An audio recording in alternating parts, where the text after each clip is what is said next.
Hidden in the heart of the Australian bush, on the Central Coast, there's a community challenging everything we think we know about how to live together. This is Narara Eco Village, a living experiment in sustainable living, radical cooperation, with a strong commitment to sociocracy. Beyond the quirky houses, miniature gnome villages, and lush veggie gardens, Narara Eco Village draws in some of the most passionate, free-thinking individuals, people who are bound by a shared love for the environment and their commitment to building a truly connected community.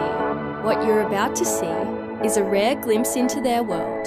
The recent one before the Eco Village came along was this horticultural research station. So all of these buildings were used, scientific laboratories and offices, and where we are just now is down by what they call the visitor centre. And we've upgraded that, and we now use that for yoga and meetings and all gatherings when we have lots of people, so community dinners and things like that. So the buildings on the property are very clearly the old ones from the research station and the newer ones that are popping up. So we've got a whole massive range of, from conventional modern build to straw bale, hemp, mud brick, cob. Every design has to go through our own internal standards first. Well, this part here is all garden work that the Eco Village has been working on. Okay. Wow, look at this. So pretty. Butterfly nets, and you catch some of the cabbage moths. You know where they are? I'm actually making up the salad boxes, so we have lots of different leaves in here. We've got lettuces, some herbs, got parsley and some sage, and there's like rocket, which I'm getting together now. So it's just really a mix of greens and herbs. And these all go to the village pantry, is that correct? Well, these will go into the bags that we have. So this is our subscription membership here. We have 6 subscription memberships for the co-op. 6 of these will be going toward the bags, and then 4 will go to the village pantry. We make these bags out of the leftover chook feed bags. Oh wow. And so we sew them up as a double bag like that, and that's good for putting the subscription in each week, so they get a bag of veggies. And these bags are so sturdy, instead of wasting this plastic we can use it over and over again. Yeah, they look great, don't and they've they? got their name tags on them, and they come and pick them up at the pantry. People pay for 12 weeks ahead, and they say, yes, I'm willing to pay for a bag, whatever you've got in the garden. So they're supporting us to be able to sell whatever we can produce, and that's called community supported agriculture. We know we've got 6 subscribers who'll take what we have, so we can pick everything when it's in abundance and put it in the 6 bags, and we're getting more food to the families this way, and it's working really well.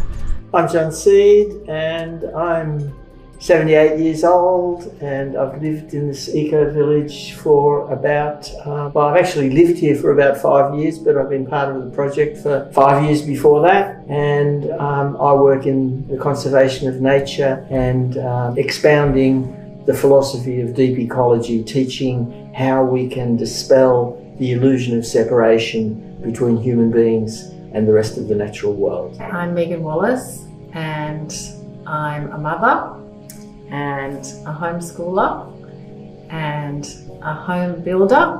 We just finished building this house, and I am a community builder. I'm River Seed, and I like Pokemon cards and Lego, and I also have a YouTube channel. It's called @bedwars_MC if you wanted to check it out. We live in a culture of denial. Some of the basic feelings that are part of our very humanity. These are the feelings of rage and terror and anguish and despair. We are never invited to share these feelings. They're never welcome in polite society. And not only is there never the opportunity to share these things, we're taught to fear these feelings. If I were to fully open myself to the depth of the anguish that I must be feeling about what I see happening to my world, surely I would be crushed by this. Surely I would become hopelessly depressed. Something terrible would happen. No, Joanna said, we can create a safe container that invites these feelings, that welcomes these feelings, that honours these feelings, and far from being injured in any way, they then provide the passion that, aligned with the understandings that we have, move us. Hi, my name's Susie, and I live here in Narara Eco Village with my daughter Lila and my husband Guy. Yeah, I do work as a mindfulness meditation teacher, and I've lived here for about 4 years. We moved up from Victoria to live at the Eco Village. And I'm Lila, I'm 11 and I go to school here. Hi, I'm Guy. I was delighted to move up here from Victoria with Susie and Lila. I'm an outdoors person, a nature person. It's so beautiful here with all the trees, and compared to Victoria, a bit more rain, a bit more life happening. We moved here because it is a real community, as in everybody wants to be friendly and connected to everybody else. Like, it's a real intentional community. And I was amazed when we moved here the very first day. Everyone just welcomed us and was so friendly and wanted to help, and we were immediately part of everything. There's planting almost every week of the year. Every week of the year? Yes, there's always something new to go into the garden. What is your area of research as a university academic? Well, it's social capital. Social capital. It's how we come together, and that's a rich resource. So here we're living social capital. I can watch it in progress. But I think the exciting thing about the Eco Village is everything works together. So you don't have one group over here doing permaculture, another group over here doing something different. It's all the same people in the same place. And what's your favourite part about living here? So many enthusiastic people doing all these different projects and things. The more you live here, the more you learn about all the different things people have done in the past and are doing now, and ideas for the future. It's very exciting. Hey August, what are you up to right now? I'm trying to catch the cabbage muffins.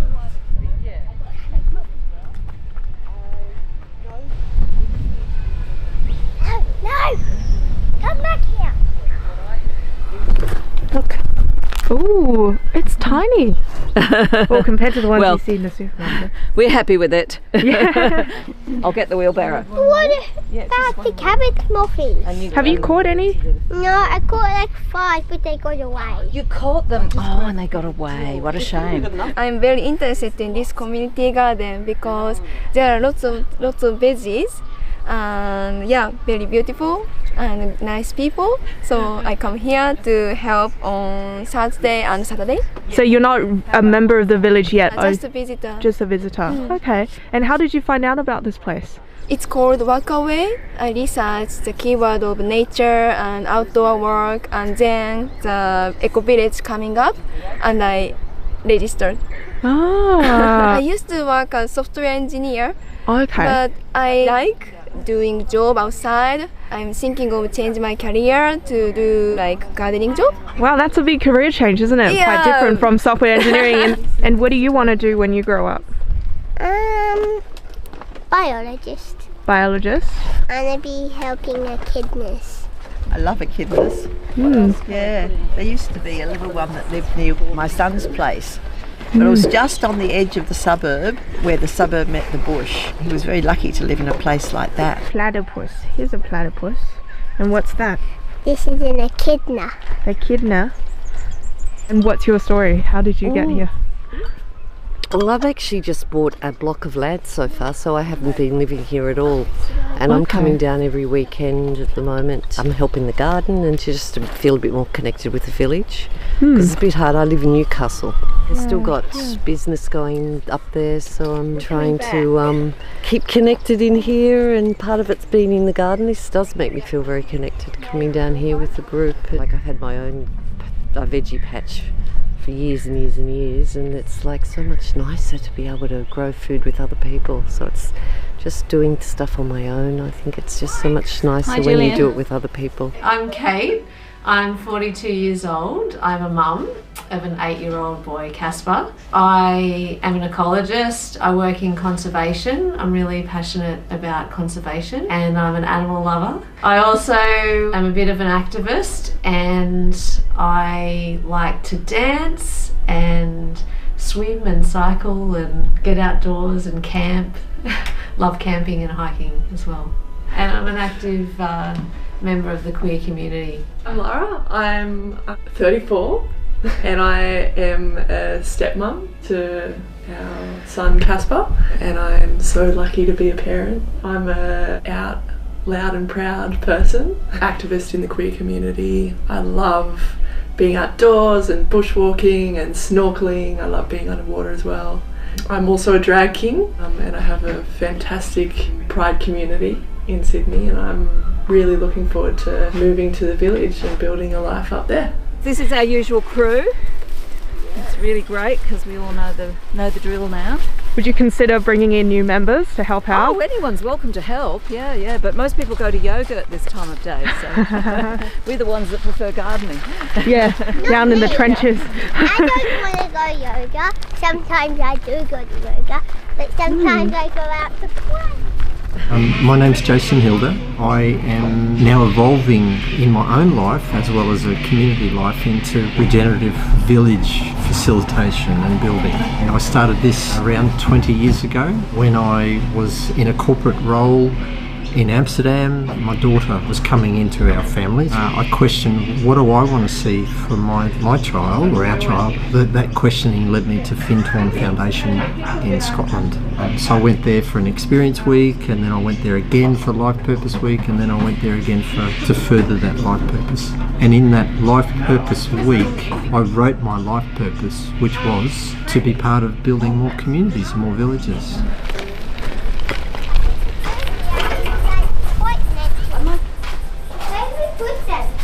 So now we have to take a photo of all this and put it on Slack so that people will know the shop's open and know what they can come and buy. So we've got a nice selection today. Yellow squash, peas, cauliflower. So we go into the village pantry? Yeah, that's right. It's pretty good to have it so handy, and I can just go there and get quite a few of the supplies that I need. Reuse the packaging. We bring our own packaging. Hello. Hi everyone. Hi. Fill up our own containers when it's possible.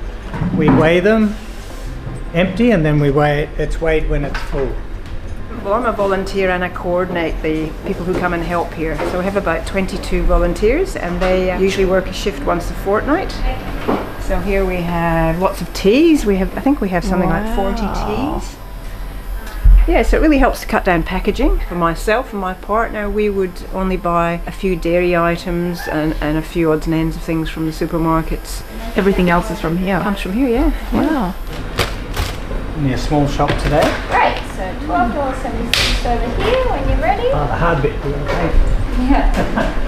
Is there a spiritual basis to the, philosophy around community? Not here. Permaculture does have a much wider philosophy, if you like, than just vegetable growing. It's recognising the cycles of connection. But I mean, the whole sort of cyclical nature of the environment, which I think John Seed's deep ecology touches on, and acknowledging, Aboriginal ancestors and, also the current Aboriginal custodians of the land as well. It's drawing on all of those different things, and being such a diverse group of people, I think most people would have an appreciation of what is spirit in their life. It doesn't matter how we start.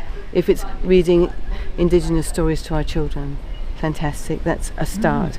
Permaculture was definitely a Western brain using the knowledge that clearly is how land works, and it is about really feeling into the zones of land, the zones of your life, starting from where you live and stretching out from beyond there, managing what you can over time, and planting vegetables, flowers, using animals and the land in a way that is harmonious with nature, that particular piece of land. My name is Immaculée Umuziranenge. I just moved to Australia about 2 months ago from England, but originally I'm from Rwanda.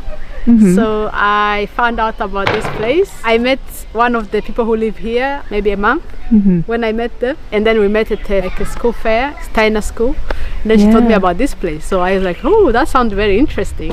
I thought it would be interesting to come and have a look around. And then the next day I came, visited the place. I had like a leather jacket. I was like, oh, maybe it's not good to come to an eco village with a leather jacket. A leather jacket made out of animal skin. I know, I was like, oh, maybe it's so I was very conscious of myself. Yeah. But when I go here, I saw it. Didn't really matter. Yeah, it doesn't matter, like if I just normal, like anyone from outside. Yeah. I love the idea of how to live in like a community, like a family. I'm new in the country and I don't know many people. I felt like, oh, I can have like an instant family. I love the idea. Hopefully, if there's a house come free, I can start maybe renting and then maybe later can move here.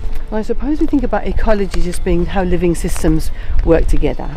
There's the ecology of the earth, the bee's nest or whatever. Deep ecology, I think, takes it to a much bigger and deeper perspective. Really seeing us as humans as absolutely integral within a much, much bigger and deeper system, because we've been so anthropocentric in terms of thinking about, you know, the world revolves Humans are the around only us. ones that matters. Humans are the only ones that matters, exactly, that's right. And actually we've been here for a very short time and we've done an enormous amount of damage. We're not the best species to have on the world. The world was doing fine without us and might do quite well without us in the future. What John Seed and Joanna Macy have done is develop it into an experiential process. So you come usually for a weekend, so from Friday through to Sunday, and we've got people coming in here and staying, camping mostly, but some might be billeted with us, and they participate in a range of different exercises. And those exercises help you somatically, spiritually, mentally, and in every other way. It takes it away from the intellect into the spirit. To start to realize how tiny we are, one of the exercises is basically to, if Earth was here, and then we'd have a discussion about, well, how far away would the moon be? How far away would Mars be? How far away would, you know, the sun be? So you can walk that distance, recognizing that you're walking spatial distance. And then you can turn that around and walk inside your own body, down to the tiniest of the cells that actually make up our own personal universe. If I'm explaining any of it in words and ways that don't match what John and Joanna and others say, I apologize, but this is my sense of it. It brings you into a place of knowing that in a sense you contain a whole world within you. The microcosms and the micro beings that are part of my system are, if you like, mirrored in this extraordinary expanse of the universe, which we still don't know the full depth of. And so from a human perspective, well, this is what we know, this is where we live, this is the environment that we are in now. What we start to broaden our consciousness, many of us will be involved with the environmental movement, aware of just what a state the poor world is in, and it's very easy to go into grief around that, and grief is allowed. So in a deep ecological experience, your deep grief and shame or whatever else comes up is given space as well. It's an emotional experience, and it's one that we often share. It's a carefully managed workshop experience that takes people into the depths, perhaps, of their own despair, and hopefully through and beyond that. It takes them from their understanding of history and consciousness to a much bigger picture, and it also enables a kind of empathic or understanding of what it might be like, if you like, from the perspective if nature were able to speak. What does a little piece of that chip pile, that wood chip pile, feel about the fact that it was a tree and it had connections with other trees as a tree? The sentience of nature, I think the deep ecology movement absolutely anticipated that. It brings us into a place out of hubris into humility.